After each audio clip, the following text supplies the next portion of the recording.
The take with Rick Klein. Among the mantras of President Donald Trump's time in public life, and continuing through his time in public office, is that if you say something enough, it becomes real.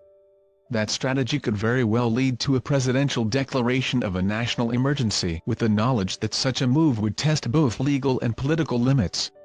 Trump said on Thursday he would probably, I would almost say definitely, make such a declaration if budget talks don't result in a wall, acknowledging a political off-ramp to what he's arguing is a national security crisis.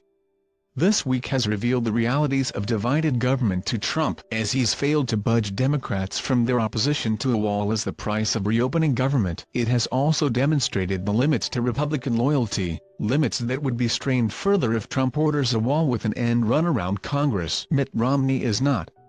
Lindsey Graham may be a fan, but Senator this fight, as so many do, comes down to power.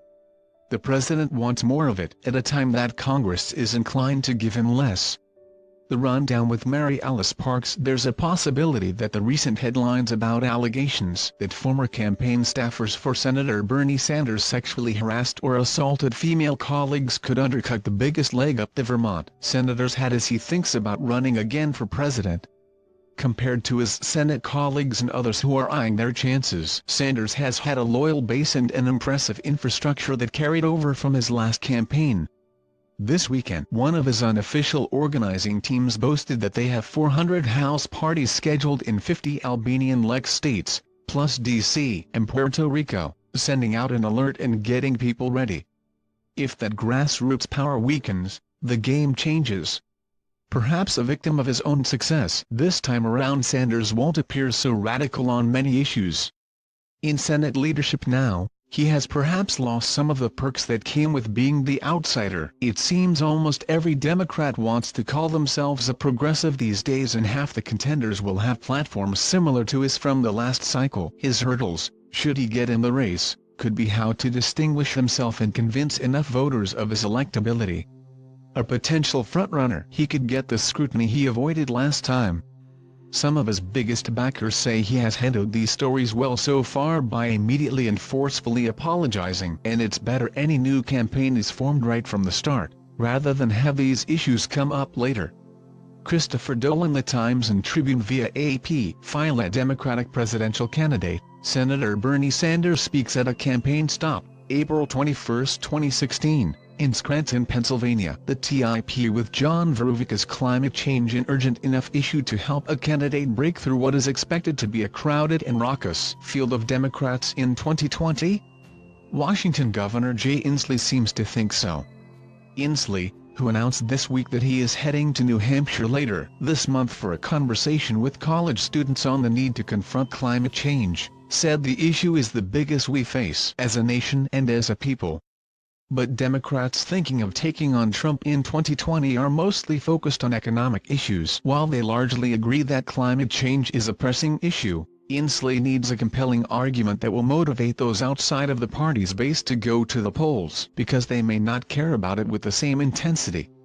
In a March 2018 poll from Quinnipiac, 72% of Democrats said they are very concerned about climate change, while just 39% of independents and 11% of Republicans said the same. Rachel Lockhart. AP Photo.gov. Jay Inslee, left, addresses a news conference with Attorney General Bob Ferguson following an earlier announcement that Washington's Supreme Court unanimously struck down the state's death penalty. The playlist. ABC News Start Here Podcast 11, 2018. In Olympia, Washington. Oct. Friday morning's episode features ABC News senior national correspondent Matt Gutman, who tells us about the president's trip to Texas and what life is really like in border towns. ABC News' Trish Turner explains why some Republicans are not so keen to see Trump declare a national emergency over border security, and ABC News political director Rick Klein breaks down why Michael Cohen's upcoming congressional testimony is so significant. http://apple.co/2HPOCL 538 Politics Podcast.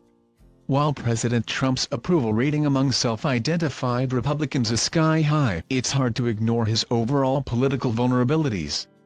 In this installment of the 538 Politics Podcast, 5:38's Perry Bacon Jr. and Marquette University political science professor Julia Azari discuss the history of primary challenges to sitting presidents and the possibility of one against Trump. https 53igt/2morqx6 What you need to know today: President Trump hosts a roundtable discussion on border security and safe communities with state, local, and community leaders at 2:30 p.m. Several senators are meeting with their constituents to discuss the effects of the government shutdown on the day most federal employees miss their first paycheck.